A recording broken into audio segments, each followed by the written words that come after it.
नमस्कार दोस्तों, 70वें और 71वें बीपीएससी मुख्य परीक्षा के जीएस पेपर 2 इंडियन पॉलिटी के सेगमेंट में विद्या एजुकेशन के इस प्लेटफॉर्म पर आप सभी विद्यार्थियों का स्वागत है। और मुझे पूरा विश्वास है कि आप चीजों को अच्छे तरीके से देख सुन पा रहे होंगे। और आज हम लोग इंडियन पॉलिटी से जुड़े हुए सेगमेंट की बच्चों चर्चा करेंगे कि आपको तैयारी की रणनीति क्या रखनी है या तैयारी की किस प्रकार की योजना बनाकर आप इस परीक्षा में, मुख्य परीक्षा में बहुत अच्छा कर सकते हैं। और इसके साथ ही जो आपको स्रोत या आपको तैयारी जो रखनी है वह किन स्रोतों से रखनी है। पिछले वर्षों के प्रश्न पत्रों की जो प्रवृत्ति है, जो प्रश्नों की जो प्रवृत्ति है, जो ट्रेंड है, उस ट्रेंड एनालिसिस को भी आपसे मैं डिस्कस करूंगा। और ट्रेंड एनालिसिस के डिस्कशन के साथ साथ हमें क्या अगले 70वें मुख्य परीक्षा, जिसके प्रारंभिक परीक्षा को लेकर विवाद बहुत गहराता जा रहा है और हम लोगों की पूरी जो समर्थन और सहानुभूति और समानुभूति ये तीनों विद्यार्थियों के साथ है। और बिहार लोक सेवा आयोग के सभी जिम्मेदार लोगों को परीक्षा में हुई विसंगतियों का समुचित प्रत्युत्तर देना चाहिए, ताकि विद्यार्थियों के मन में जो तमाम शंकाएं हैं, जो तमाम अनियमितता को लेकर धारणाएं हैं, वो दूर हो सके। और अगर कोई समुचित प्रत्युत्तर नहीं है तो विद्यार्थियों की मांग पर ध्यान देते हुए सबको लेवल प्लेइंग ग्राउंड मिले, इस प्रकार का कोई ना कोई विकल्प, उसमें परीक्षा को निरस्त करके फिर से एग्जाम करवाने का विकल्प भी शामिल है, को आयोग को जरूर लेना चाहिए। ये बहुत दुर्भाग्य की बात है कि भारत में भर्ती परीक्षाओं, और उसमें भी उच्च स्तर की भर्ती परीक्षाओं जो सिविल सेवा परीक्षाएं हैं, उनमें राज्य लोक सेवा आयोग की सिविल सेवा परीक्षाओं के आयोजन में बहुत बड़ी असंतुष्टि, बहुत बड़ी विसंगतियों का, अनियमितताओं का और कई राज्यों में धांधली का जो एक लगातार एक आरोप प्रत्यारोप लगता रहा है, उस पर आयोगों को ये बिल्कुल क्या है, इस दिशा में जरूर प्रयास करना चाहिए। और इस दिशा में आपने देखा होगा कि जस्ट ए मिनट बच्चों। हाँ हाँ, हेलो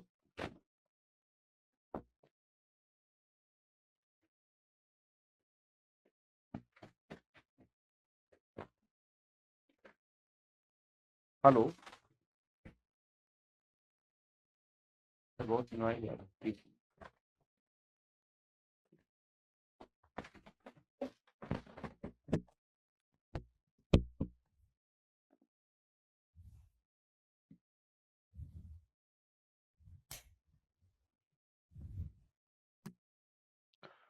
तो इस तरह का बच्चों, अगर कहीं पर भी आवाज को लेकर, वॉइस को लेकर अगर कहीं किसी भी प्रकार की कोई समस्या है तो आप बिल्कुल पूछ सकते हैं कि किसी भी प्रकार का, किसी भी तरह की कोई भी बाधा है तो आप मुझे बताएं। और मैं उम्मीद कर रहा हूँ कि आगे की जो चीजें हैं वो आपको साफ सुथरी सुनाई पड़ रही होंगी। मेरे सामने अभी चैट बॉक्स क्या है आपका नहीं आया है, इसलिए मैं यहाँ पर chat is disabled for this live stream, अच्छा चैट डिसेबल्ड है, कोई बात नहीं।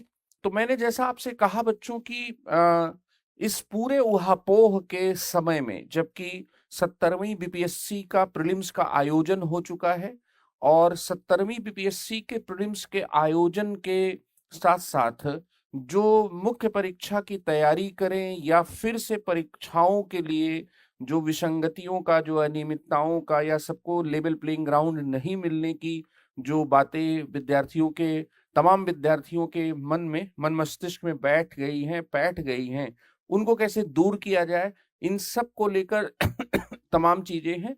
लेकिन हम लोग इसमें एक इंट्रोडक्टरी लेक्चर टाइप का आपसे मैं डिस्कशन करूंगा।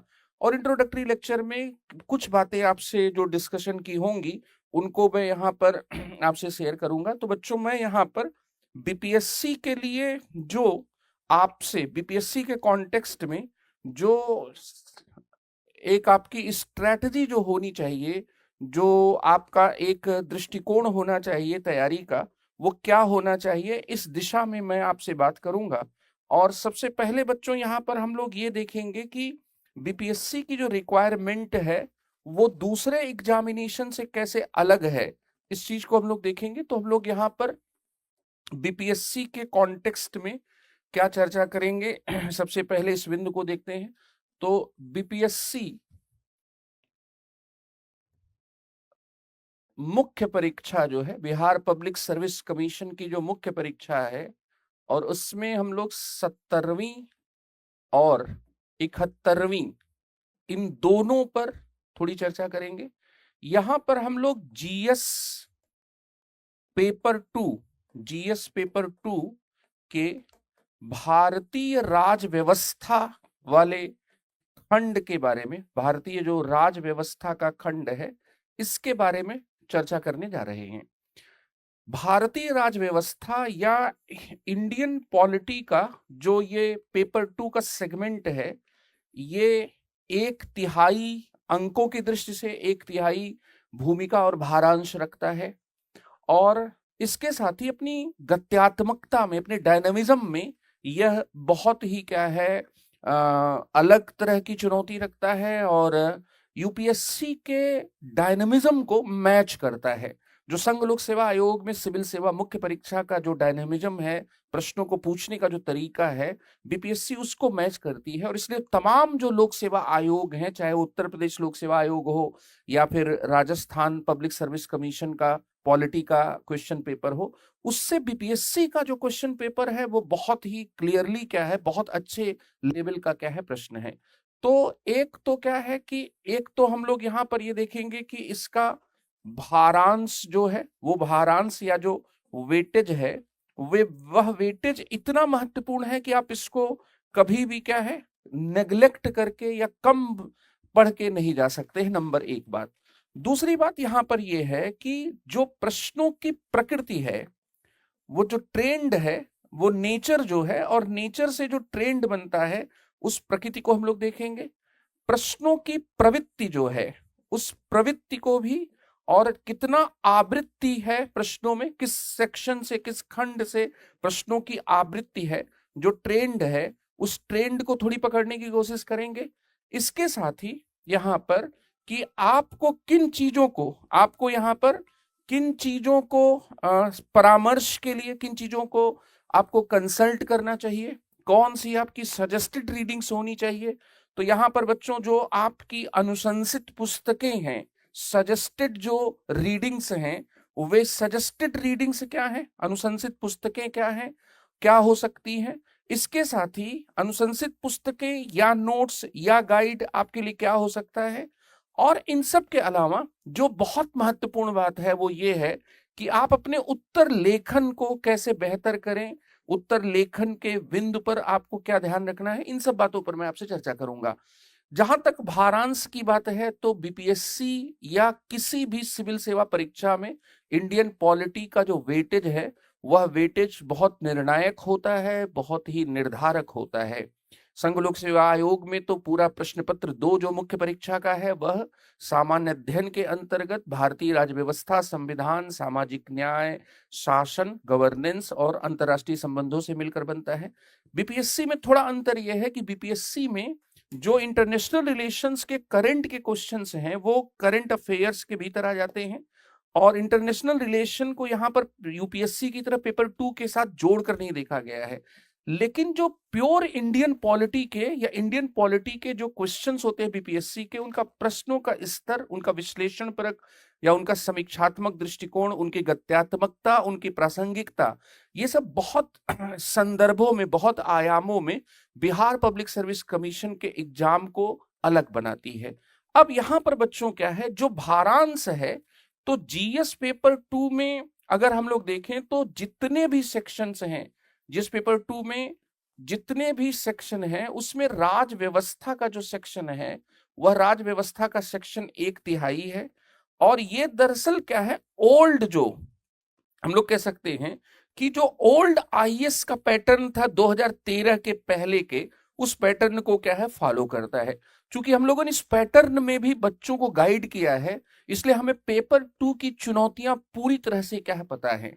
हम लोग 20 साल से लगभग पढ़ा रहे हैं, तो जाहिर सी बात है कि हमने इस पैटर्न पर भी बच्चों को गाइड किया है और इस पैटर्न पर हमने एग्जाम खुद भी लिखा है, मुख्य परीक्षा इंटरव्यू तक पहुंचे हैं। तो यहाँ पर ओल्ड आईएएस का जो पैटर्न है उसको बीपीएससी अभी भी फॉलो करता है, और इसलिए आप देखेंगे कि स्टैट्स का उसी तरीके से समावेश है जैसे कि आईएएस का सिलेबस है। दूसरी बात यहाँ पर यह है कि भारतीय राज्य व्यवस्था के सेक्शन में जो बीपीएससी के प्रश्नों की प्रकृति है उसमें आप केवल संविधान पढ़कर नहीं जा सकते।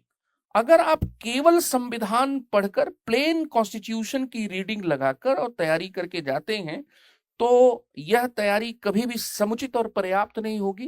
प्रश्नों की जो प्रकृति है, प्रश्नों की जो प्रवृत्ति है, उसमें आप ये पाएंगे कि राज्य व्यवस्था के बहुत ही गत्यात्मक किस्म के जो प्रश्न हैं वो प्रश्न क्या है पूछे गए हैं। जैसे कि वन नेशन वन इलेक्शन का विधेयक 129वां संविधान संशोधन विधेयक कल संसद में रखा गया, और उसके पक्ष और प्रतिपक्ष में कई चीजें हैं जो मैं अगली क्लास में आपसे डिस्कस भी करूंगा, और कल परसों ही दरअसल इसका नंबर आ जाएगा।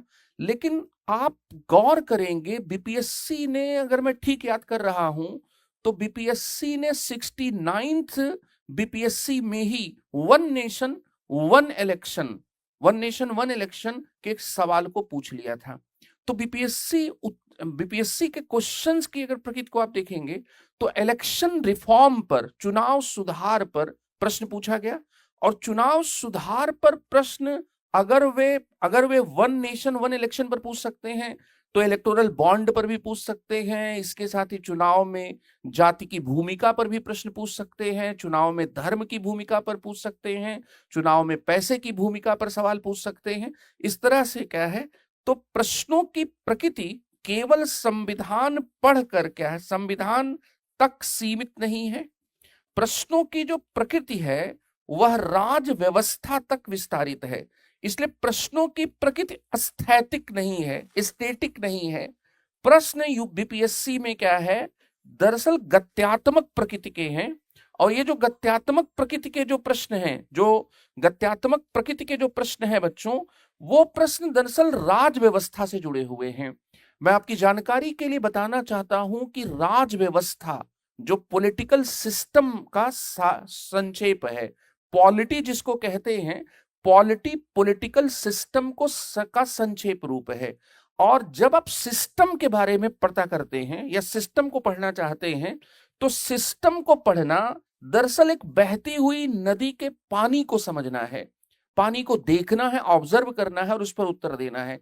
इसलिए मेरे प्यारे बच्चों, जब हम लोग कहते हैं कि मैं पॉलिटी पढ़ने जा रहा हूं तो पॉलिटी का मतलब क्या होता है? Polity stands for political system. ये पॉलिटिकल सिस्टम को आप पढ़ने जा रहे हैं, और जब आप पॉलिटिकल सिस्टम को पढ़ने के लिए आगे बढ़ते हैं तो केवल कॉन्स्टिट्यूशन का जो नॉलेज होता है, केवल संविधान का जो ज्ञान होता है वो पर्याप्त नहीं होता। जब आप पॉलिटिकल सिस्टम के बारे में पढ़ना शुरू करते हैं तो किसी भी सिस्टम में, कोई भी सिस्टम दुनिया का हो, चाहे वो कंप्यूटर सिस्टम हो, चाहे वो इकोसिस्टम हो, चाहे वो इलेक्शन सिस्टम हो, चाहे वो पार्टी सिस्टम हो, चाहे वो समूचा पॉलिटिकल सिस्टम हो, जो पॉलिटिकल सिस्टम होता है उसमें मल्टीपल कॉन्स्टिट्यूएंट होते हैं, अनेक घटक होते हैं। हमेशा किसी भी पॉलिटिकल सिस्टम में अनेक घटक होते हैं। अनेक घटकों के बीच एक अंतर क्रिया होती है, एक इंटरेक्शन होता है, और उस इंटरेक्शन से एक संजाल बनता है जिसको इंग्लिश में नेटवर्क कहते हैं। इसलिए पॉलिटी को पढ़ने का मतलब कि आपको विभिन्न नेटवर्क को पढ़ना है। राजनीति का अपना एक नेटवर्क है, इसके साथ ही राजनीति के साथ साथ क्या है, संवैधानिक प्रक्रियाओं का अपना एक नेटवर्क है, आंदोलनों का अपना एक नेटवर्क है। तो आप जब सिस्टम को पढ़ते हैं तो सिस्टम का मतलब कि अनेक घटकों को उनके इंटरेक्शन के साथ उनसे पैदा हुए नेटवर्क के संदर्भ में पढ़ना। तो जब आप पॉलिटी या जब आप राज व्यवस्था बीपीएससी मेंस के लिए तैयार करते हैं तो आखिर आपको क्या ध्यान में रखना है? सबसे पहली बात यह है कि केवल संविधान तक सीमित नहीं रखना है। दूसरी बात यहां पर यह है बच्चों कि संविधान के साथ साथ या संविधान के अलावा आपको इस देश की प्रणाली के बारे में पढ़ना है। तो अगर हम लोग एक लिस्ट बनाएं कि कौन कौन से सिस्टम को, मतलब अगर जो 70वीं बीपीएससी और 71वीं बीपीएससी के लिए तैयारी करने जा रहे हैं, वे मेरी इस बात को बहुत गौर से समझें कि उनको इंडिया के पॉलिटिकल सिस्टम के कुछ जो महत्वपूर्ण डायमेंशंस हैं, उन डायमेंशंस को जरूर तैयार करना होगा। तो सबसे पहले आप तैयारी करें संसदीय प्रणाली पर।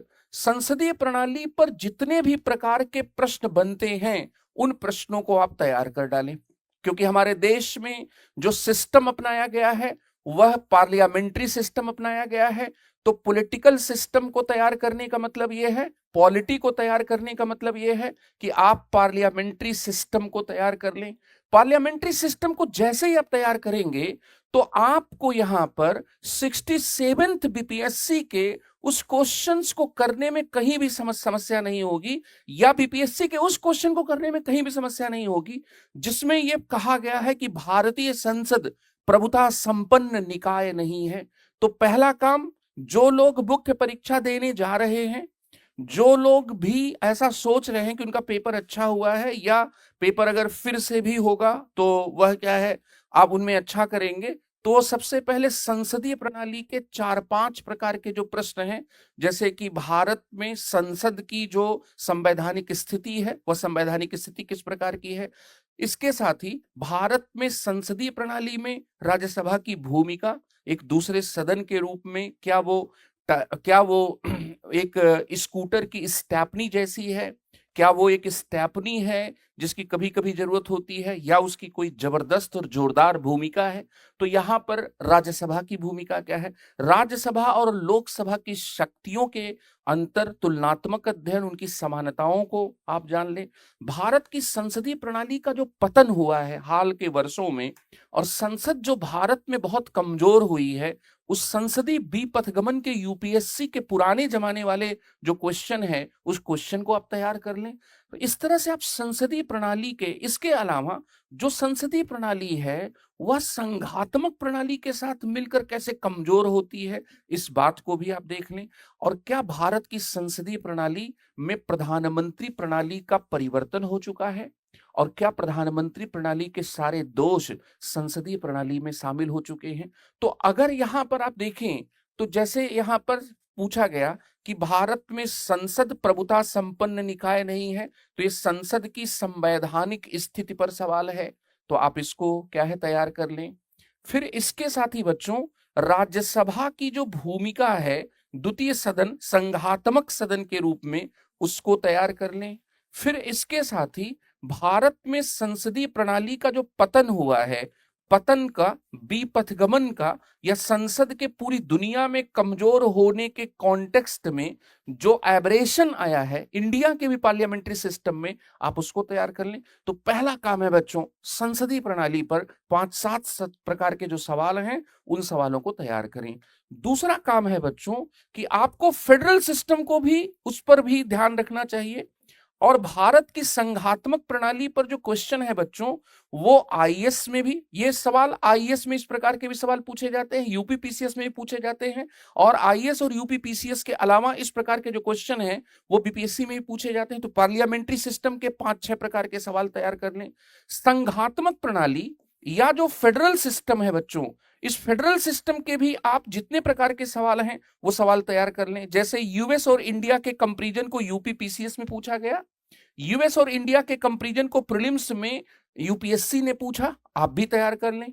फिर भारत की संघात्मक प्रणाली को अर्ध संघात्मक कहा गया, किसी ने सहकारी संघवाद कहा, तो जिसने मान लीजिए कि अगर ग्रैनविल ऑस्टिन ने इसको सहकारी संघवाद कहा, तो सहकारी संघवाद से आप क्या समझते हैं। फिर इसी तरह से क्या है कि भारत की संघात्मक प्रणाली को प्रोफेसर एमपी सिंह ने सम्मित संघवाद या समतोल संघवाद का उदाहरण माना, तो सम्मित संघवाद क्या है। फिर एकात्मक प्रणाली से कैसे ये भिन्न है, यहाँ पर एकात्मकता और आपातकाल में ये कैसे एकात्मक बन जाता है, इस बात को आप तैयार कर लें। कि सामान्य स्थितियों में तो भारत में संघात्मक प्रणाली है, लेकिन जब 352 के तहत राष्ट्रीय आपात की घोषणा होती है तो एकात्मक बन जाता है। तो संघात्मक और एकात्मक। और क्यों कुछ विद्वानों को, विदेशी विद्वानों को यह लगता था कि इंडिया प्योर फेडरल नहीं है, वो क्वासी फेडरल है, अर्ध संघात्मक है।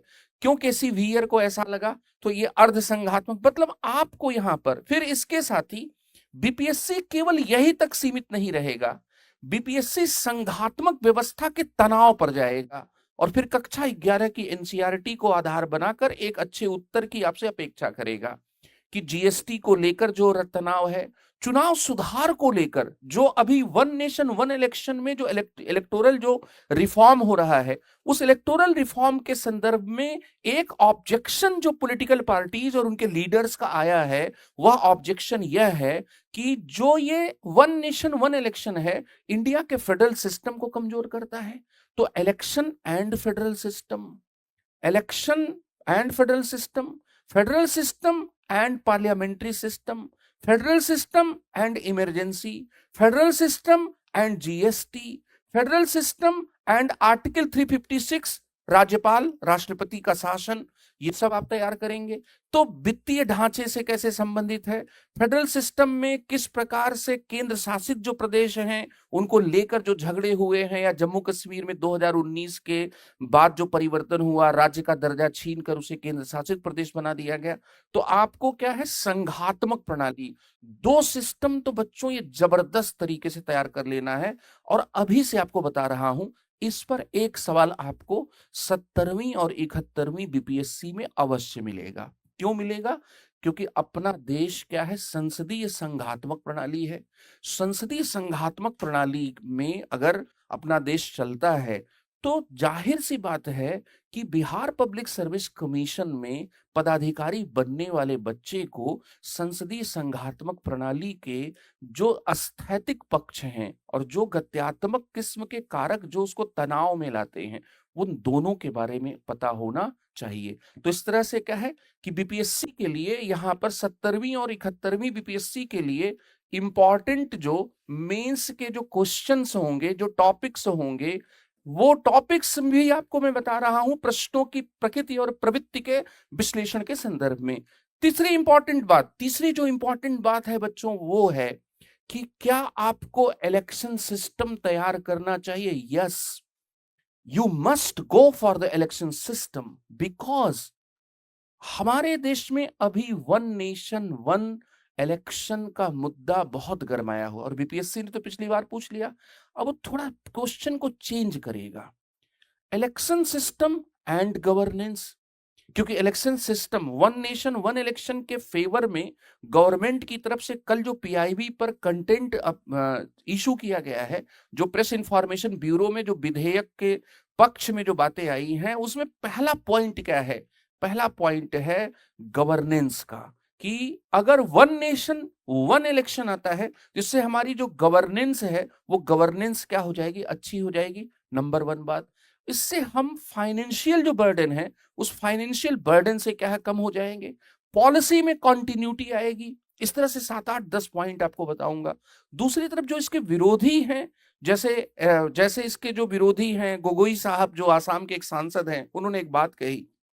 उन्होंने कहा कि आप इलेक्शन कमीशन ऑफ इंडिया को जो 324 के तहत जो पावर्स दिए गए हैं, उनसे बहुत अधिक पावर्स दे रहे हैं। और उन्होंने एक बात कही जो बात पूरी तरह से करेक्ट नहीं है, कि राष्ट्रपति मंत्रिपरिषद के परामर्श से निर्णय करते हैं। आप ऐसी सिचुएशन ला रहे हैं जिसमें राष्ट्रपति चुनाव आयोग के परामर्श से निर्णय करेंगे। हालांकि आप जानते होंगे कि सांसदों के अयोग्यता के मामले में जो चुनाव आयोग का परामर्श होता है, उस आधार पर राष्ट्रपति निर्णय करते हैं, और राष्ट्रपति चुनाव आयोग के परामर्श से बंधे हुए हैं। तो तरुण गोगोई साहब का ये कहना, आज के अखबार में पब्लिश हुआ है, ये कहना कि आप जब इलेक्टोरल रिफॉर्म ला रहे हैं वन नेशन वन इलेक्शन का, तो आप इलेक्शन कमीशन को बहुत ताकतवर बना रहे हैं, और इलेक्शन कमीशन को इतनी ताकत दे रहे हैं जो सुपरविजन सुपरिटेंडेंस इलेक्शन को कंडक्ट करने की ताकत से कहीं बहुत अधिक है। तो आप यहां पर क्या है, कॉन्स्टिट्यूशन के बियॉन्ड जा रहे हैं, आप संविधान के क्या है बियॉन्ड जा रहे हैं। आज के दैनिक जागरण राष्ट्रीय संस्करण में, या नहीं इंडियन एक्सप्रेस में ये न्यूज क्या है आई है। तो अब यहां पर इसका मतलब क्या है बच्चों कि आपको चुनाव प्रणाली इलेक्शन सिस्टम तैयार करना पड़ेगा, और जब आप इलेक्शन सिस्टम बच्चों तैयार करेंगे तो आपको क्या क्या बातें ध्यान में रखनी होगी। इलेक्शन सिस्टम में एक देश एक चुनाव फिर से इंपॉर्टेंट हो गया है, हालांकि पिछले बार बीपीएससी ने इसको पूछ दिया है। फिर इसके साथ ही आप सभी ने देखा कि इलेक्टोरल बॉन्ड पर सुप्रीम कोर्ट ने इसी वर्ष एक बहुत महत्वपूर्ण निर्णय दिया।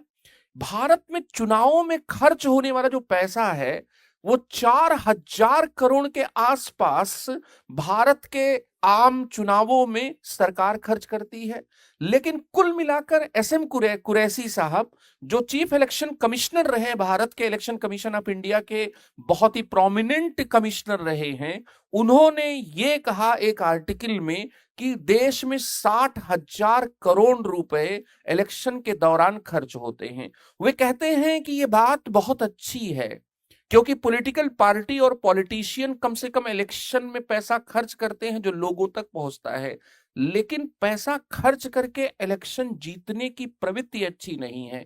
ज्यादा पैसा खर्च करने वाला कैंडिडेट ही इलेक्शन सिस्टम में जीत पाए, ये प्रवृत्ति अच्छी नहीं है। यह भारत के लोकतंत्र को धनतंत्र में, यह भारत की डेमोक्रेसी को मनीक्रेसी में बदलने की प्रवृत्ति की तरफ संकेत करता है। और इसमें क्या है, फिर यह धनिकों का लोकतंत्र हो जाएगा, फिर यह गरीबों का या फिर वंचित हाशिए पर पड़े हुए लोगों का लोकतंत्र नहीं रहेगा। तो इस तर्क से सहमत होना बहुत मुश्किल है कि हो जाने दीजिए इलेक्शन में ज्यादा पैसा खर्च, कहीं कोई दिक्कत नहीं है। बेशक 60,000 करोड़ रुपए एक जनरल इलेक्शन में, मतलब लोकसभा के और विधानसभा के सारे इलेक्शंस को अगर मिला दिया जाए तो 60,000 करोड़ रुपए खर्च होना कोई बात नहीं है। हमें इस प्रवृत्ति को कहीं ना कहीं रोकना पड़ेगा, और इसलिए इलेक्शन सिस्टम पिछली बार भी इलेक्टोरल रिफॉर्म के कॉन्टेक्स्ट में इंपॉर्टेंट था बीपीएससी में, इस बार भी वो इंपॉर्टेंट है। और चुनावों में खर्च होने वाले पैसे को लेकर जो चिंताएं हैं, देखिए बाहुबल को तो कहीं ना कहीं राजनीति के अपराधीकरण को, चुनाव में जो आपराधिक तत्वों का प्रवेश था उनको तो कहीं ना कहीं अंकुश लगाया गया है, लेकिन धन का जो इस्तेमाल है वो एक बहुत बड़ा क्या है मुद्दा है। और धन के इस्तेमाल के साथ ही भारत के इलेक्शन सिस्टम में जो फ्रीबीज का मुद्दा है वह भी बहुत बड़ा मुद्दा है। तो इलेक्टोरल बॉन्ड का मुद्दा, और इलेक्टोरल बॉन्ड के अलावा जो मुफ्त के चीजों को देने की एक प्रवृत्ति आ रही है, जिससे भारत के कुछ राज्यों का जो फाइनेंशियल हेल्थ है, वो फाइनेंशियल हेल्थ बिगड़ा हुआ है, उसको भी मेरे प्यारे बच्चों क्या है तैयार करना पड़ेगा। तो इंपॉर्टेंट मेंस टॉपिक्स में संसदीय प्रणाली, संघात्मक प्रणाली, चुनाव प्रणाली, इसके साथ ही मेरे प्यारे बच्चों आपको एक और चीज तैयार करनी पड़ेगी, और वो चीज बच्चों में ये है कि आपको पार्टी सिस्टम भी, बीपीएससी में पार्टी सिस्टम पर भी बच्चों प्रश्न पूछे गए हैं। राजनीतिक दलों पर बीपीएससी ने बहुत ही अच्छे स्तरीय समीक्षात्मक और विश्लेषणात्मक प्रकार के प्रश्न पूछे गए हैं। और बिहार तो राजनीतिक दलों और सामाजिक न्याय की प्रयोगशाला रही है। राजनीतिक दलों में क्षेत्रीय राजनीतिक दलों की संख्या की दृष्टि से बिहार भारत का समृद्धतम राज्य है। इतने क्षेत्रीय राजनीतिक दल भारत के किसी भी राज्य में, चुनाव आयोग की वेबसाइट को जब आप अध्ययन करेंगे तो किसी भी राज्य में क्या है नहीं मिलेंगे। तो मेरे प्यारे बच्चों, यहाँ पर जो चौथा जो सिस्टम आपको तैयार करना है वो सिस्टम है बच्चों दल प्रणाली का। दल प्रणाली या आप पार्टी सिस्टम जो है इसको तैयार करेंगे। और पार्टी सिस्टम में बिहार में जो क्षेत्रीय राजनीतिक दल हैं उनको विशेष तौर पर आप ध्यान रखें। वैसे तो आप भारत में क्षेत्रीय राजनीतिक दलों की प्रवृत्तियों के बारे में देखेंगे। ये चीज इस बार और इंपॉर्टेंट कैसे हो गई, क्योंकि वन नेशन वन इलेक्शन का जो अभी आया उसमें क्षेत्रीय राजनीतिक दलों के बारे में ये बात कही जा रही है कि जो क्षेत्रीय राजनीतिक दल हैं वे दल बहुत मजबूत स्थिति में नहीं रहेंगे। अगर एक बार देश में चुनाव होगा जिसमें लोकसभा के और विधानसभा के चुनाव होंगे और 100 दिन के भीतर पंचायतों का चुनाव आ जाएगा, तो क्षेत्रीय राजनीतिक दलों का जो, अगर सरल भाषा में कहूं, जो जलवा है क्षेत्रीय राजनीतिक दलों का, वो जलवा नहीं होगा। क्योंकि लोकसभा के चुनाव में राष्ट्रीय मुद्दे हावी होते हैं, राज्यों के चुनाव में प्रांतीय और यूं कहें स्थानीय किस्म के मुद्दे क्या हावी होते हैं। तो जो इलेक्टोरल पॉलिटिक्स की जो डायनामिक्स है, वो डायनामिक्स क्या है, बदल जाएगी। वैसे भी इंडिया के इलेक्टोरल पॉलिटिक्स की जो डायनामिक्स है, वो डायनामिक्स बच्चों क्या बदल रही है। तो वो डायनामिक्स जेंडर फैक्टर की वजह से हम लोग ये ऑब्जर्व कर रहे हैं कि वो बदल रही है। तो बिहार में जो क्षेत्रीय स्तर के जो राजनीतिक दल हैं, उन पर आपको एक विशेष तैयारी करनी है। और दलीय प्रणाली को जब आप समझेंगे तो दलों के संदर्भ में जाति की भूमिका, वर्ग की भूमिका, राजनीति में जाति की भूमिका, धर्म की भूमिका, लिंग की भूमिका, ये सभी है। आज के अखबारों में बच्चों इसीलिए एक बहुत इंपॉर्टेंट खबर है जो बिहार के मुख्य परीक्षा के संदर्भ में बहुत महत्वपूर्ण है। देखिए, भारतीय राजनीति जो है, इंडिया की जो पॉलिटिक्स है, इंडिया की पॉलिटिक्स में कई फैक्टर क्या है, अपना रोल प्ले करते हैं। भारतीय राजनीति में जो भूमिकाएं हैं, उसमें धर्म की अपनी एक खास भूमिका होती है। भारतीय राजनीति में जो रोल है, जो भूमिका है, वह धर्म के अलावा बच्चों जाति का भी होता है। धर्म और जाति के अलावा भारतीय राजनीति में पहले लिंग का, जेंडर का जो फैक्टर था, ये जेंडर का फैक्टर भारतीय राजनीति में बहुत महत्वपूर्ण नहीं माना जाता था। महिलाएं परिवार के भीतर, घरों के भीतर खाना पकाने के काम में मशगूल थी और वे एक बहुत ही मौन लेकिन पुरुष सदस्यों के साथ उनकी अनुगामिनी बनकर एक मतदाता के रूप में उपस्थित हो रही थी। लेकिन विगत वर्षों में और 2019 के पहले 2014 के इलेक्शन से ही भारत की राजनीति में एक बहुत महत्वपूर्ण परिवर्तन दिख रहा है। भारत की राजनीति में महिलाएं बहुत ही मौन मतदाता के रूप में, लेकिन एक क्रांतिकारी आवाज के रूप में क्या व्यक्त हो रही हैं। वो रैलियों में बहुत सक्रिय राजनीतिक कार्यकर्ता के रूप में उपस्थित नहीं हैं। वे चुनावी कार्यक्रमों में चुनावी कार्यकर्ता के रूप में बहुत ज्यादा संख्या में नहीं हैं। वो अभी भी भारत की राजनीति में नेता के रूप में प्रचुर संख्या में नहीं हैं। बहुत अधिक महिला सांसद और महिला विधायक भारत में अभी भी नहीं है। लेकिन महिला मतदाताओं की संख्या, बिहार इस बात का गवाह है कि वो पुरुष मतदाताओं से कहीं ज्यादा रही है। और अब महिलाएं बहुत क्या है, एक मौन लेकिन बहुत ही महत्वपूर्ण भूमिका अदा कर रही है। तो भारत की राजनीति में धर्म की भूमिका, भारत की राजनीति में हिंदू मुस्लिम फैक्टर की भूमिका, भारत की राजनीति में अगड़ी और पिछड़ी जातियों की भूमिका, भारत की राजनीति में लिंग की भूमिका, भारत की राजनीति में मध्य वर्ग के अपने तेवर हैं, उसके रुख हैं और उसके क्या है, अपने उसके रुझान हैं। मध्य वर्ग के तेवर, रुख और रुझान निम्न वर्ग से और उच्च वर्ग से अलग होते हैं। बिहार मध्य वर्ग और निम्न वर्ग के सामाजिक न्याय के आंदोलनों का गवाह रहा है। इसलिए बिहार में जो क्लास फैक्टर है पॉलिटिक्स का, वो फैक्टर भी आपको दिखेगा। तो धर्म, जाति, लिंग, वर्ग के जो फैक्टर हैं, उन फैक्टर्स पर भी आपको तैयारी करनी पड़ेगी। अब लिंग का फैक्टर कैसे नजर आ रहा है, आप देखिए कि झारखंड के इलेक्शन में जो माताओं के लिए 2500 रुपए का जो यहां पर जो एक योजना थी, उस योजना का क्या है, बहुत महत्वपूर्ण रोल माना जा रहा है। और लड़की बहिनी योजना का महाराष्ट्र में माना जा रहा है कि उन्होंने सत्ताधारी राजनीतिक दल को, बीजेपी को सत्ता दिलाने में इस योजना का बहुत महत्वपूर्ण योगदान रहा है। फिर उसके साथ ही मध्य प्रदेश में लाडली बहना योजना का बहुत योगदान रहा है।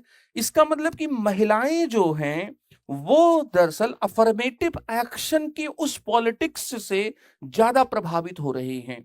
और ज्यादा प्रभावित हो रही हैं तो क्या इसकी नई प्रयोगशाला बिहार बनने जा रहा है?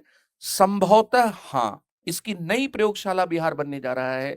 झारखंड की जो मां को संबंधित योजना थी, जिसको फिर पहले 21 वर्ष से किया गया, फिर 18 वर्ष से किया गया, फिर महाराष्ट्र की लड़की बहनी योजना, मध्य प्रदेश की लाडली बहनी योजना, और फिर बिहार की योजनाएं। इसका मतलब क्या है कि भारत की राजनीति में जो भूमिका है, इस भूमिका के चैप्टर को भी मेरे प्यारे बच्चों आपको तैयार करना पड़ेगा। ये 5 टॉपिक अगर आप तैयार करते हैं तो कम से कम आपको 3 से 4 प्रश्न मिल जाएंगे।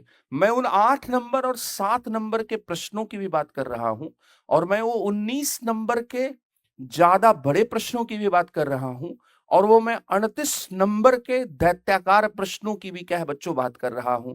तो ये बच्चों सबसे पहले जब आप बीपीएससी की तैयारी करते हैं तो मेरे इस बात को बिल्कुल गांठ बांध लीजिए। आप कितना भी प्लेन वे में पढ़ेंगे कभी भी कॉन्फिडेंस नहीं आएगा। आपको टॉपिक्स एक अंडरस्टैंडिंग के साथ पिक करने पड़ेंगे, और उन टॉपिक्स पर नंबर आप क्वेश्चन, मतलब जो क्वेश्चंस की जो प्रवृत्ति है उसको ध्यान में रखकर आपको पूरी तैयारी करनी पड़ेगी। तो मैंने फिर से क्या क्या बताया, मैं फिर से आपको रिवाइज कर देता हूं। मैंने यहां पर ये बताया, मैं यहां पर फिर से एक बात आपको बताना चाहता हूं कि बिहार में संविधान तक की तैयारी काम नहीं आएगी मुख्य परीक्षा में। संविधान के अनुच्छेदों को रटने वाले लोगों को बिहार मुख्य परीक्षा में घोर निराशा होगी, निराशा के अंधकार में वे डूब जाएंगे। बिहार मुख्य परीक्षा के देने वाले बच्चों को गद्यात्मक तैयारी करनी पड़ेगी। इसलिए बहुत सारे प्लेटफॉर्म पर उछल उछल कर प्रीलिम्स को और कॉन्स्टिट्यूशन को पढ़ाने वाले जो तमाम शिक्षक हैं, वो शायद ही बच्चों के साथ न्याय कर पा रहे हैं, और बच्चे भी शायद दिग्भ्रमित है कि वे ट्रेडिशनल तरीके से जो मूल अधिकार के अनुच्छेद जानकर, नीति निर्देशक तत्वों के अनुच्छेद जानकर, इस तरह के जो समस्या है, प्रश्न की जो प्रकृति है, प्रवृत्ति है, उसको उस पर बहुत अच्छा उत्तर लिख सकेंगे। तो ये संभव नहीं है। तो यहाँ पर गत्यात्मकता की और भारांश मैंने सबसे पहले बताया कि इसका वेटेज बहुत ज्यादा है। तो वेटेज 1/3 है, तो आप नेग्लेक्ट नहीं कर सकते, आपको बहुत प्रॉपर सिस्टम से तैयारी करनी पड़ेगी। प्रकृति के बारे में मैंने आपको बताया कि बहुत डायनामिक है, और उस डायनामिक का जो मैंने बताया कि आपको parliamentary system, federal system, election system, party system, and the role of the caste, religion, gender, role of the caste, religion, gender in Indian politics, इसको विशेष तौर पर तैयार करना पड़ेगा, इंक्लूडिंग क्लास, क्लास के साथ, मतलब apart from the caste you must prepare class role in Indian politics. तो आपको ये बात क्या है समझ में आ गई होगी बच्चों की ये सब जो चीजें हैं वो चीजें क्या है आपको समझना है। फिर इसके साथ ही बच्चों थोड़ा मैं प्रवृत्ति का, इसके अलावा प्लस संविधान तो आप कर ही लीजिए, प्लस इसके अलावा इतने टॉपिक्स के अलावा आपको संविधान पढ़ना ही है। बुनियादी संरचना के सिद्धांत पर बीपीएससी के मुख्य परीक्षा में पिछली बार प्रश्न पूछे गए थे, आगे भी पूछा जा सकता है। धर्मनिरपेक्षता पर भारतीय संविधान के राज्य, भारतीय संविधान में जो भारतीय राज्य की प्रकृति को निर्धारित किया गया है कि भारतीय राज्य धर्मनिरपेक्ष है कि नहीं है, भारतीय राज्य में समाजवाद की प्रवृत्तियां क्या है, उन पर आपसे प्रश्न पूछा जाएगा। फिर इसके साथ ही बच्चों हम लोग नेक्स्ट लेवल पर आते हैं, और वो नेक्स्ट लेवल यहाँ पर बच्चों ये है कि हम लोग ये देखेंगे कि जब आप बीपीएससी की तैयारी करते हैं तो किस प्रकार के जो प्रश्न हैं वो प्रश्न क्या है आपसे पूछे जाते हैं। तो मैंने बच्चों कुछ पीडीएफ लिए हैं, और ये पीडीएफ जो है पिछली परीक्षाओं के हैं। थोड़ा सा आपको यहाँ पर ब्लर दिख सकता है, लेकिन यहाँ पर उसके प्रश्नों से आपको अंदाजा लगेगा कि किस प्रकार की क्या प्रवृत्ति है।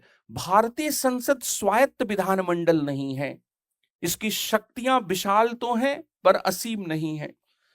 इस कथन पर टिप्पणी कीजिए और इस पर प्रकाश डालिए कि भारतीय संसद की तुलना उसके ब्रिटिश समकक्ष से क्यों नहीं की जा सकती।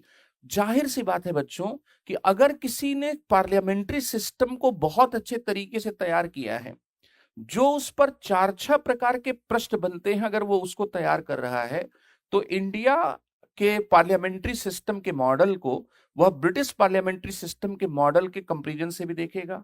और डिलोमे नाम के एक विद्वान ने कहा था कि जो ब्रिटिश की संसद है, ब्रिटेन की जो संसद है, वो इतनी ताकतवर है कि वो सब कुछ कर सकती है। वह एक स्त्री को पुरुष बनाने के अलावा, पुरुष को स्त्री बनाने के अलावा जो काम है वो कोई भी काम क्या कर सकती है। तो यहाँ पर संसद पर इस प्रकार के प्रश्न हैं। फिर बिहार के विशेष संदर्भ में भारत में केंद्र राज्य संबंधों की समस्या और भविष्य में इसकी संभावनाओं की चर्चा कीजिए। तो केंद्र राज्य संबंध को आपको बिहार के पर्टिकुलर कॉन्टेक्स्ट में क्या है तैयार करना है। और इस तरह से अगर आप देखेंगे तो जो प्रश्नों का जो तरीका है, क्षेत्रीय राजनीतिक दलों के उदय का वर्णन कीजिए, न्यायपालिका पर न्यायिक समीक्षा पर प्रश्न पूछा गया। इसका मतलब यह है कि जब आप ये तैयारी करते हैं तो आपको तैयारी में प्रश्नों की इस पूरी प्रवृत्ति को ध्यान में रखना पड़ेगा। और ये प्रश्न टॉपिक्स जो है वो रिपीट करते हैं। ऐसा नहीं है कि ये टॉपिक्स, जैसे प्रश्न आपको नया लगेगा लेकिन जो टॉपिक है वो टॉपिक बिल्कुल वही है जो टॉपिक पहले पिछले वाले एग्जाम में पूछा गया था। तो जैसे संसदीय प्रणाली पर प्रश्न होगा, क्षेत्रीय राजनीतिक दलों पर प्रश्न होगा, तो इस तरह के प्रश्न आपसे पूछे जाएंगे। तो इसका मतलब क्या है कि हमें राजनीतिक दलों पर खूब बेहतर तैयारी कर लेनी चाहिए। अब यहां पर बच्चों में अगले वर्ष के कुछ और पेपर्स को क्या है यहां आपसे क्या है डिस्कस करूंगा, या थोड़ा सा उस पर एक ट्रेंड को पकड़ने की कोशिश करेंगे कि दरअसल जो ट्रेंड है वो ट्रेंड क्या है। अब एक दूसरे वर्ष के संदर्भ में देखिए, जैसे अभी मैंने आपसे कहा जो 67th बीपीएससी का मैंने पेपर लिया उसमें क्षेत्रीय राजनीतिक दलों पर सवाल था। अब ये मैंने जो पेपर लिया है ये 2023 का पेपर लिया है। 2023 के पेपर में आप देखें फिर यहां पर भारत में क्षेत्रीय राजनीति अपनी भूमिका निभाती है। Regional politics plays its role in India. इसका मतलब क्या है कि जो प्रोविंशियल लेवल पर जो पॉलिटिक्स होती है वह पॉलिटिक्स नेशनल पॉलिटिक्स को बहुत प्रभावित करती है। इस संदर्भ में क्या है प्रश्न देखा गया है। फिर इसके साथ ही कि भारत के संविधान में सकारात्मक निर्देश देश में सामाजिक और आर्थिक लोकतंत्र के एक चार्टर के रूप में है। अब ये डीपीएसपी पर क्या सवाल है, राज्य के नीति निर्देशक तत्वों पर सवाल है। भारत के सर्वोच्च न्यायालय के न्यायिक पुनरावलोकन क्षेत्राधिकार को स्पष्ट कीजिए। जुडिशियल रिव्यू पर क्वेश्चन है। जुडिशियल रिव्यू पर पिछला क्वेश्चन भी इसी तरह से पूछा गया था। तो आपको टॉपिक्स जो है बच्चों, वो टॉपिक्स क्या है एक जैसे मिलेंगे। अगर कोई बहुत सधा हुआ मतलब तैयारी करवाए तो टॉपिक्स को आइडेंटिफाई करके क्वेश्चंस को, जितने भी टाइप्स के क्वेश्चंस बनते हैं उन क्वेश्चंस को अगर प्रैक्टिस कर लिया जाए, टॉपिक पर बहुत अच्छी अंडरस्टैंडिंग बना लिया जाए और डायनामिज्म के साथ बनाई जाए तो बहुत अच्छा किया जा सकता है। और बहुत आराम से इसकी तैयारी क्या है, इसकी चुनौतियों को ध्यान में रखते हुए की जा सकती है। तो एक तो ये हुआ। इसी तरह से बच्चों अगर आप देखेंगे तो मैं अगर पिछले वर्ष का पेपर लूं, ये पिछले वर्ष का पेपर है, मतलब ये 69th बीपीएससी का पेपर है। 69th बीपीएससी के पेपर में भारतीय संविधान से संबंधित मूल ढांचे के सिद्धांत का आलोचनात्मक मूल्यांकन कीजिए। बेसिक स्ट्रक्चर का जो डॉक्ट्रिन है वो केशवानंद भारती बनाम किरण राज 1973 के बाद में दिया गया था। इसने अनुच्छेद 368 की एक ऐसी व्याख्या की जिससे संसद के संशोधन करने की शक्तियों पर स्पष्टता आई।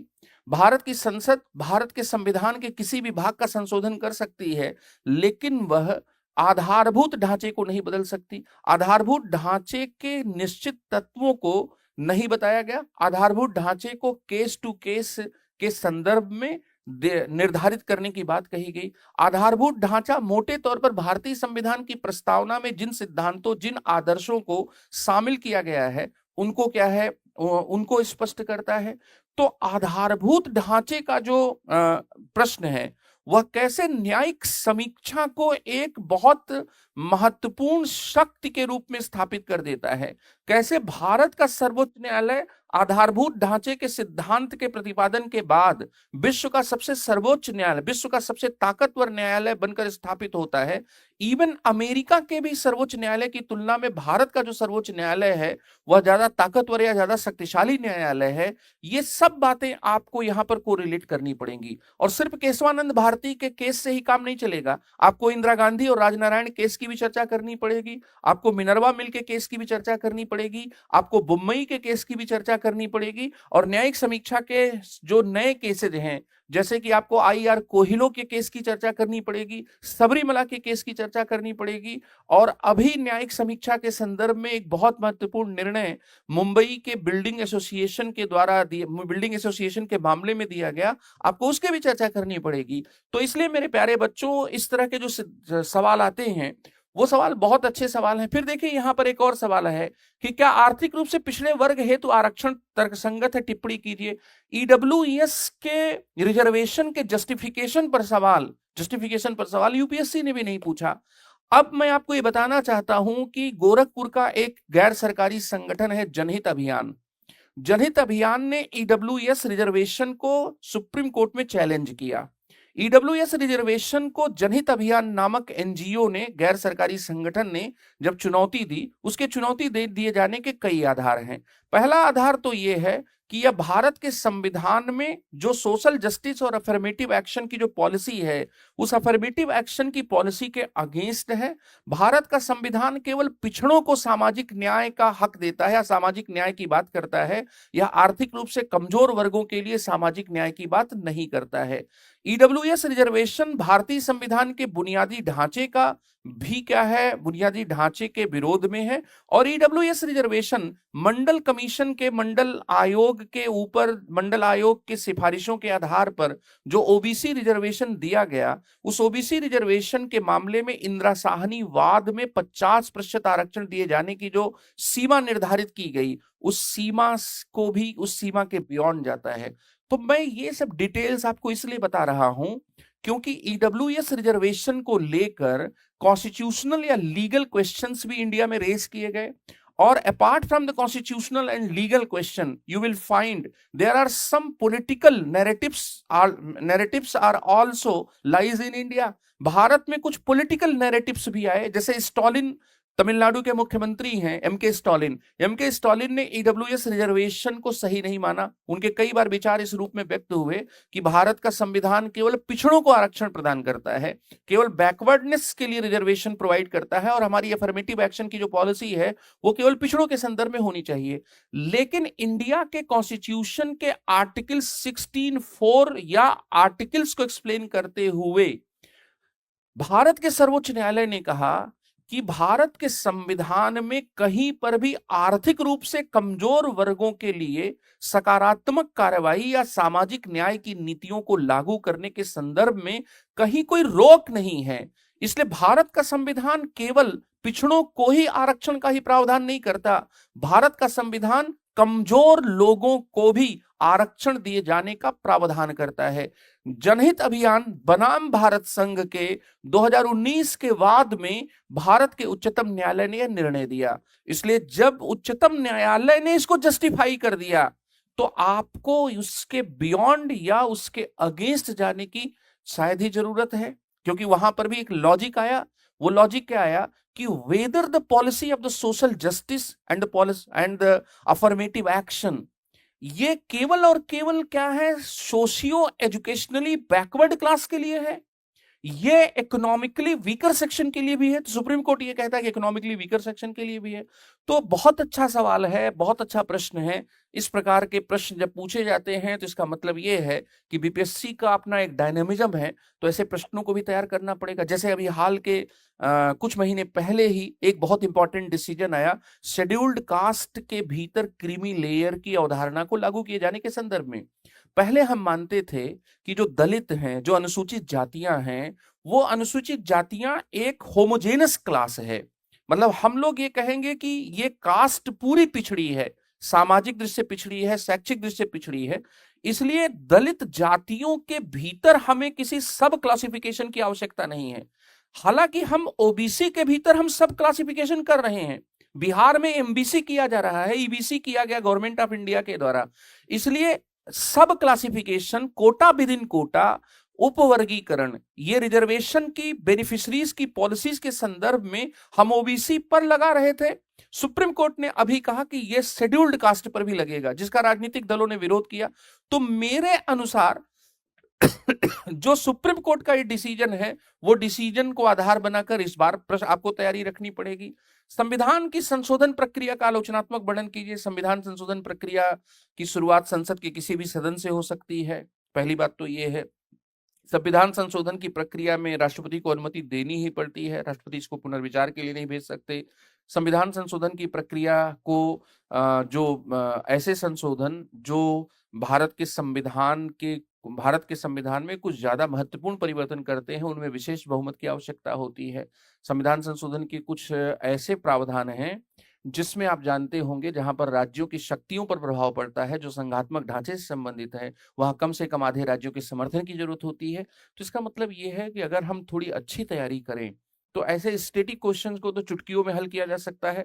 बताइए कि किस प्रकार भारतीय संविधान की प्रस्तावना संविधान के उद्देश्यों की कार्य योजना को प्रस्तुत करती है। भारतीय संविधान की प्रस्तावना पर यूपीएससी में भी प्रश्न पूछने का रिवाज है और बीपीएससी में भी है। अब प्रस्तावना, हम भारत के लोग भारत को संपूर्ण प्रभुत्व संपन्न समाजवादी पंथ निरपेक्ष लोकतंत्रात्मक गणराज्य बनाने के लिए 26 नवंबर 1949 को जब उपस्थित हुए थे तो हमने स्वतंत्रता, समानता, न्याय की कसम खाई थी, हमने बंधुत्व, एकता और अखंडता दिए जाने की कसम खाई थी। तो हमें जितने भी कॉन्स्टिट्यूशनल वैल्यूज हैं, नेचर ऑफ इंडियन स्टेट जो है, ये सब हमें लिख देना पड़ेगा कि हम भारत को कैसा राज्य बनाना चाहते थे।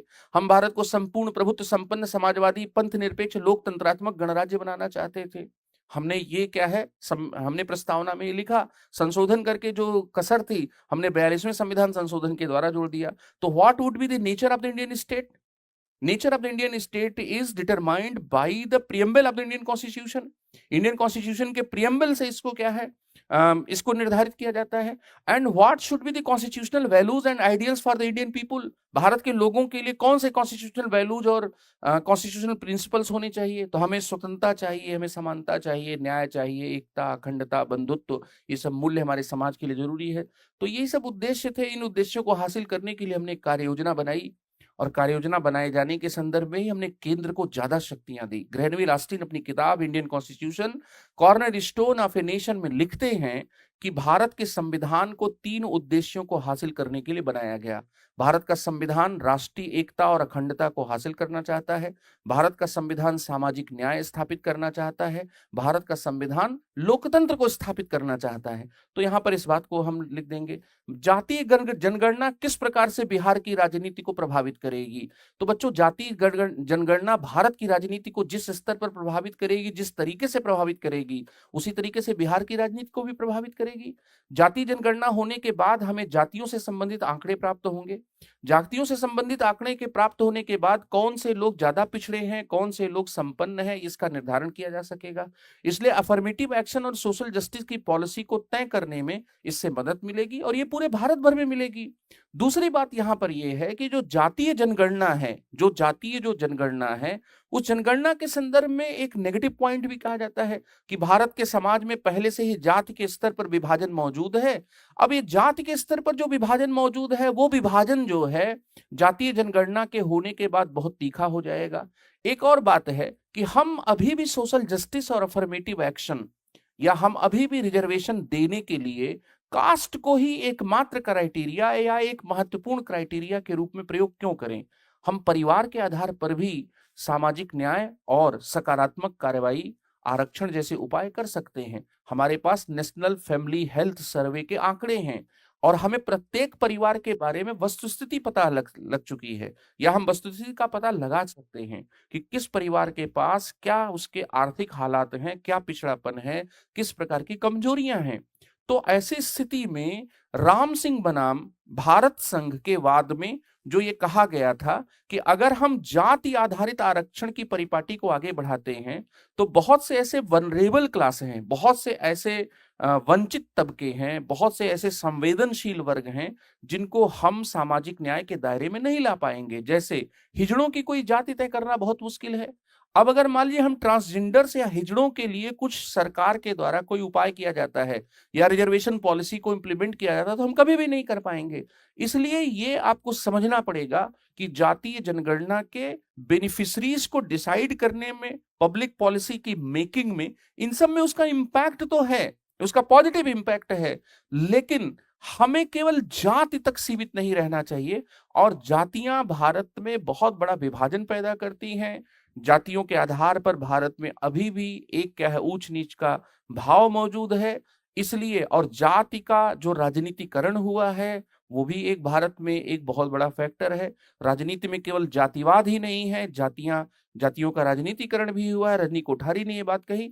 तो ये सब फैक्टर्स के आपको क्लास में बताया जाएगा। अभी आपको मेरी स्पीड थोड़ी फास्ट लग रही होगी, लेकिन फास्ट लगने का कोई कारण नहीं है, क्योंकि आप में से बहुत से बच्चे 2x 3x स्पीड पर वीडियोस को बाद में करते हैं। ऐसा कुछ नहीं है, जहां पर आपको समझ में नहीं आएगा वो सब चीजें आपको बताई जाएंगी। अब इसके साथ ही भारतीय संवैधानिक पाठ के अनुसार राष्ट्रपति और प्रधानमंत्री के बीच संस्थागत संबंध पर चर्चा कीजिए। राष्ट्रपति और प्रधानमंत्री के बीच जो संबंध हैं, वो संबंध जो है आमतौर पर भारत के संविधान के अनुच्छेद 78 से गाइड होते हैं। अनुच्छेद 78 प्रधानमंत्री के कर्तव्य के बारे में प्रावधान करता है कि राष्ट्रपति जो भी सूचना मांगेंगे प्रधानमंत्री देंगे उन्हें, और राष्ट्रपति के सूचना मांगे बगैर ही प्रधानमंत्री स्वयं भी अगर कोई सूचना देना चाहते हैं तो स्वयं भी सूचना देंगे। राष्ट्रपति और प्रधानमंत्री के रिश्तों की जो तलखी है वो भारत में पहली बार जवाहरलाल नेहरू और राजेंद्र प्रसाद के समय में ही थोड़ी दिखने लगी। और आप जानते होंगे कि राजेंद्र प्रसाद जी भारतीय विज्ञान कांग्रेस के एक सम्मेलन में गए और वहां पर उन्होंने कहा कि भारत के संविधान में ऐसा कोई भी अनुच्छेद नहीं है जो राष्ट्रपति को रबड़ स्टैंप बनाता है। और पूरा हड़कंप मच गया। एमसीसी तलवार जो उस समय भारत के अटॉर्नी जनरल थे, उनको बुलाया गया और बुलाकर उनको कहा गया कि आप ये देखिए कि जैसा कि राजेंद्र प्रसाद जी ने भारतीय विज्ञान कांग्रेस में कहा है कि भारत के राष्ट्रपति की कोई तयशुदा संवैधानिक प्रमुख की भूमिका नहीं है, वह चाहे तो वास्तविक प्रमुख की भी भूमिका अदा कर सकता है। तो भारत के राष्ट्रपति के संबंधों के थोड़े तल्खी के उदाहरण हमें कहीं ना कहीं पहले प्रधानमंत्री जवाहरलाल नेहरू जी और भारत के पहले राष्ट्रपति राजेंद्र प्रसाद के समय में थोड़ी मिलना शुरू हो जाती है, और वो राष्ट्रपति की भूमिका के संदर्भ में है। हालांकि डॉक्टर राजेंद्र प्रसाद ने एक बात कही थी कि जो भारत के राष्ट्रपति हैं, भारत के जो राष्ट्रपति हैं, उनको ठीक वैसे ही व्यवहार करना चाहिए जैसा कि ब्रिटेन में क्राउन करते हैं। कि ब्रिटेन में क्राउन क्या करते हैं, केवल हस्ताक्षर करने का काम होता है, ये बात उन्होंने कही। लेकिन उन्होंने ये भी कहा कि अनुच्छेद में कोई ऐसी बात नहीं कही गई है। भारत के राष्ट्रपति और प्रधानमंत्री के बीच संबंधों के खराब होने का सबसे बड़ा उदाहरण ज्ञानी जैल सिंह, राष्ट्रपति श्री ज्ञानी जैल सिंह और प्रधानमंत्री राजीव गांधी के समय में दिखाई पड़ता है। आप जानते होंगे कि राष्ट्रपति ज्ञानी जैल सिंह ने प्रधानमंत्री से बोफोर्स तोप के मामले में और एक और घोटाले के मामले में सूचनाएं मांग ली थी। और उन सूचनाओं में से कुछ सूचना दिए जाने के बाद जब राष्ट्रपति ज्ञानी जैल सिंह ने आग्रह किया कि उन्हें और सूचनाएं दिया जाए, तो हमारे प्रधानमंत्री राजीव गांधी ने ये कहा कि उनके पास और सूचना नहीं है। इसके बाद उनके संबंध थोड़े अच्छे नहीं रह गए थे, मन में थोड़ी कटुता आ गई थी। और ये 78 का व्यवहारिक आयाम आपको बता रहा हूं। इसके साथ ही भारत के राष्ट्रपति और प्रधानमंत्री के संबंधों में तल्खी का दौर धीरे धीरे समाप्त होने लगा, क्योंकि भारत के प्रधानमंत्री ताकतवर प्रधानमंत्रियों ने अपने निष्ठावान राजनेताओं को राष्ट्रपति के पद पर रखना धीरे धीरे प्रारंभ किया। ये परंपरा कांग्रेस के जमाने में भी थी और ये परंपरा बीजेपी के या एनडीए के भी जमाने में है और यूपीए के भी जमाने में है। जैसे आप जानते होंगे कि प्रतिभा देवी सिंह पाटिल इतनी बड़ी स्टेट्समैन नहीं थी कि वो राष्ट्रपति पद के लिए चर्चा में थी, लेकिन सोनिया गांधी उनको नियुक्त करना चाहती थी, इसलिए सोनिया गांधी के अपने चयन की वजह से हुई प्रधानमंत्री। अटल बिहारी वाजपेयी जी ने एपीजे अब्दुल कलाम के लिए एपीजे अब्दुल कलाम को राष्ट्रपति बनाने में बहुत महत्वपूर्ण भूमिका निभाई। मैं ये कहना चाहता हूं कि रामनाथ कोविंद जी हों, द्रौपदी मुर्मू जी हों, ये भारत के प्रधानमंत्री श्री नरेंद्र मोदी के ऐसे चयन हैं जो इस बात को बताते हैं कि अगर सत्ताधारी राजनीतिक दल भारत में जब पूरी सत्ता में रहता है तो अपने चयन, अपनी निष्ठा, अपने रुचियों के अनुसार किसी भी व्यक्ति को राष्ट्रपति पद पर पदस्थापित करने में सफल होता है।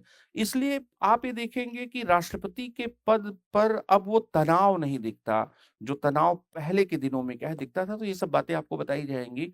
तो ये प्रश्नों की अगर पूरी प्रवृत्ति को देखें तो प्रश्न जो है वो थोड़ा सूचनात्मक प्रकृति के बहुत कम है।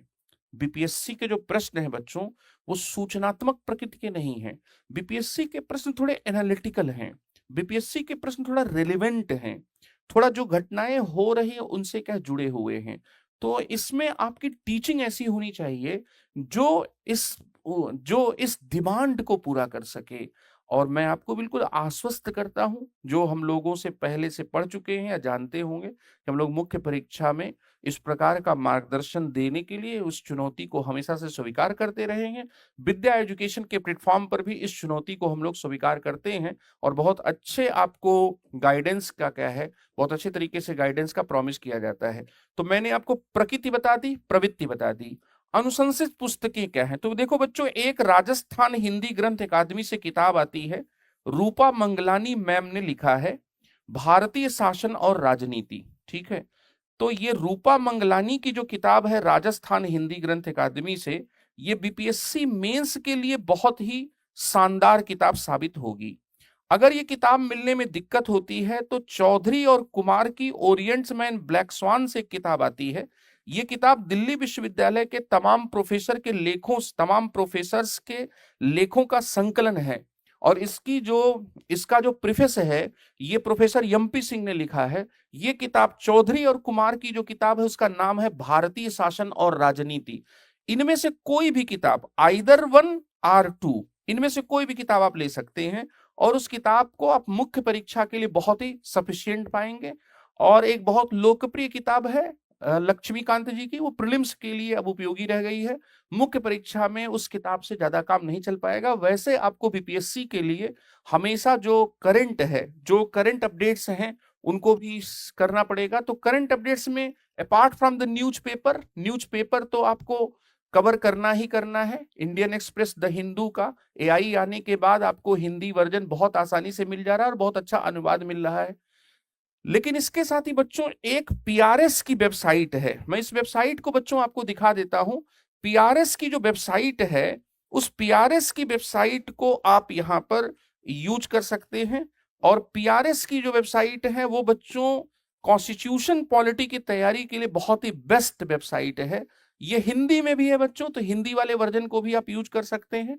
इसमें जितने भी करंट अपडेट्स होंगे वो करंट अपडेट्स आपको क्या है, मिलते रहेंगे। तो जैसे झारखंड की छठी विधानसभा का प्रोफाइल, हरियाणा की 15वीं वक्फ संशोधन बिल 2024 पर यहां पर आपको एक कंटेंट मिल जाएगा। अपार्ट फ्रॉम द पीआईबी, आप पीआरएस की वेबसाइट prindia.org की वेबसाइट, बीबीसी हिंदी का प्रयोग कर सकते हैं। प्रेस इंफॉर्मेशन ब्यूरो के ओरिजिनल जो संदर्भ, ओरिजिनल जो आपको नोटिफिकेशंस मिलते हैं, जो न्यूज मिलते हैं, उनका आप प्रयोग कर सकते हैं। और हम लोगों के वीडियोस के द्वारा या अच्छे शिक्षकों के जो वीडियोज हैं करंट से संबंधित, उनका प्रयोग करें। लेकिन ऐसे ही वीडियोस का प्रयोग करें जो मुख्य परीक्षा में आपको उपयोग। कई बार क्या होता है कि हम सब्जेक्टिवली सेटिस्फाई होने के लिए पढ़ना शुरू कर देते हैं, जिसका हमारी परीक्षा के ऑब्जेक्टिव डिमांड से कहीं उसका रिश्ता नहीं होता, तो उससे आपको बचना है।